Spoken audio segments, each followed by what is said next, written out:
Hi everyone, it's Chenzo from Reality Art Pod. I'm here to talk about Survivor 45, Episode 6, I'm Not Batman, I'm the Canadian. Previously on Survivor, new Blue Bello went to Tribal Council and voted out Pokemon trainer Brando. Later that night, everyone tells Kendra that they didn't tell her they were voting out Brando because they feared him playing his shot in the dark. Emily is happy that she was in on the vote for once and is happy that Kendra's cool about it. Kendra's definitely not cool about it, and she says that she's pissed off and she wants to get revenge on Emily and the gang and be petty about it. The next day at Lulu, Caleb leads an idol hunt at the crazy tree where Sabiyah found her idol. Bruce finds the Beware advantage and opens it on up. Interestingly, Katurah is the only person that they didn't tell about this idol hunt. The clue says that the idol is hidden under their shelter, so they go to look for it. As Bruce is digging in the camp, Katurah shows up and things get Akko Taco. Jake announces that he lost one of his rings and uses that as an excuse to dig around for the idol. As he's looking, boats show up to all three tribes to tell them they have 10 minutes to get ready for the merge.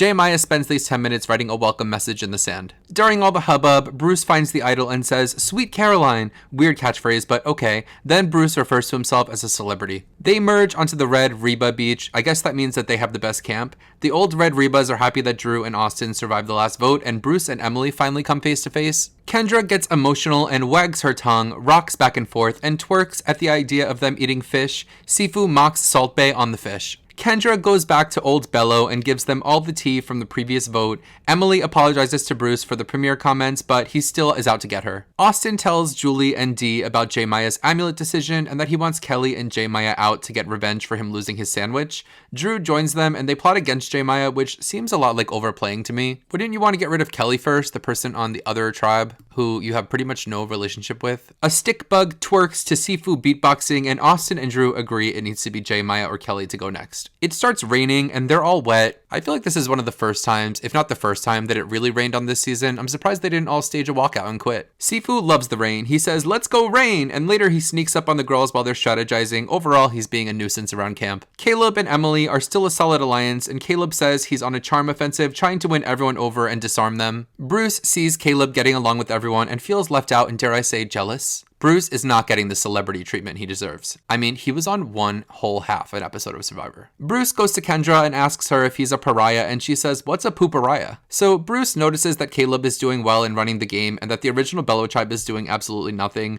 Bruce tells the absolute worst person about his inclination when he goes to Caleb and is way too honest with him. Caleb tells Kelly about this conversation, and Kelly says that Bruce is impossible to play with. We get to the Earn the Merge challenge, and we have to say goodbye to the Pelican idol. Goodbye, Pelican. For the challenge, they'll be split into two teams and crawl under a muddy net to a cart, then push a cart to get sandbags, stack the sandbags to get on top of a tower, get keys, slide down a net, then climb a boulder, unlock puzzle pieces, and complete a puzzle that turns into another word puzzle. This challenge seems like a real gauntlet. Even the players are like, "Come on, Jeff." The red team is Caleb, J Maya, Jake, Dee, Emily, and Kelly, and blue is Sifu, Drew, Bruce, Austin, Julie, and Kendra, with Katurah in the middle, who has to bet on which team will win, and Katurah picks blue, so her fate will be tied to theirs. The blue team was really stacked here. I don't think they should have done this with a random draw. I think they should have done schoolyard pick. Like, if one team's gonna suck, have it be somebody's fault. The teams are neck and neck through the mud crawl, with Katurah cheering on Bruce from the sidelines now that her butt is on the line.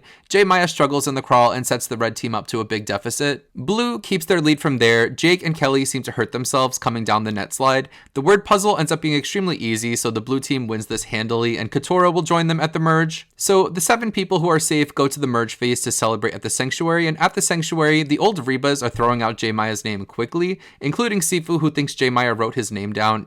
That's her fault. Some of the old Bellos throw out Caleb and Emily's names, which angers Katurah, who knows that they need Caleb in the game. Back at camp, J Maya tells Jake that she wants Caleb out, Dee wants J Maya out, and Kelly seems fine with that because she wants that upgraded amulet. When everyone comes back from the feast, Katurah still likes the idea of J Maya going home, but Bruce still wants Caleb out. She tells him there's no way that she's doing that and calls Bruce stupid. Just when you think that the Caleb plan is going nowhere, Bruce tells Drew that he wants Caleb out, and Drew kind of likes that idea, so it ends up being a chaotic ring around the rosy, and the Rebas end up telling Emily that they're now voting for Caleb, which is so dumb, because she goes to Caleb and tells him that everyone is voting for him and that he should consider playing his shot in the dark. Then Caleb goes to the Rebas and tells them that Bruce has an idol. Caleb says that he's coming across as desperate and can't roll through the game like this because I'm not Batman, I'm Caleb, I'm the Canadian, and there you go, the thing was said. With that, they go to Tribal Council with with 20 minutes to spare, so this is going to be a doozy. We start off with some classic metaphors. Emily ends up telling Jeff that she hopes she and Bruce had squashed their beef. She also says that the 6 people who are eligible want to save their tushies.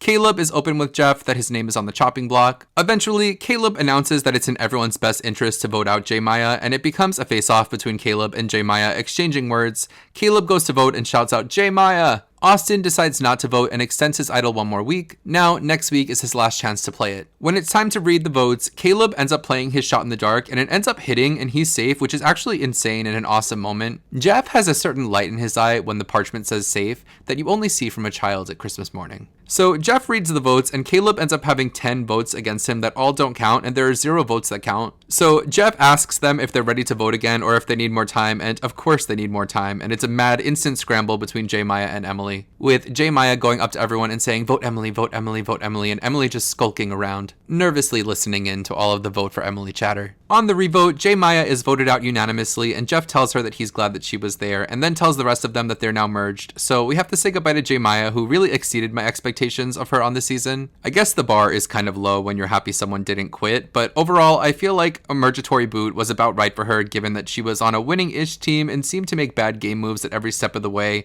It seemed like she was mostly there to promote her music because she was going by her stage name on the show, but I listened to her music for the first time while I was writing out my outline for this, and it's actually pretty good and slappy if I'm being honest. Her biggest mistake in the game is she was probably better off taking the sandwich, because having the amulet made her a target by even her own allies. She also ends up getting voted out here in an unlucky spot, with her being on a losing 6-person team in Mergatory, having 10 votes nullified by a shot in the dark, and being voted out on a revote, becoming an interesting footnote in Survivor history. I don't think we'll ever see her again on TV, but I hope we hear her on the radio because, like I said, this music slaps. But that's all I have to say about this episode, because the strategizing in the middle was pretty chaotic. I know that we have the 90-minute episodes, but due to the fact that they had to do a 20-minute Tribal Council at the end, I don't feel like they purposefully were trying to mislead us with the editing before Tribal. I feel like they were trying to include everything important. I think the lines between all of the alliances are so blurry that it's hard to predict who will go home next. But if I had to make a prediction, I would say Bruce. It's really not good that everyone knows that Bruce has an idol now. But let me know in the comments 2 things. Firstly, what did you think of the episode? Also, who do you think is in the most danger next week? And if you liked the video, don't forget to subscribe. I post Survivor recaps every Wednesday after the show. Until next time, have a nice week. Bye!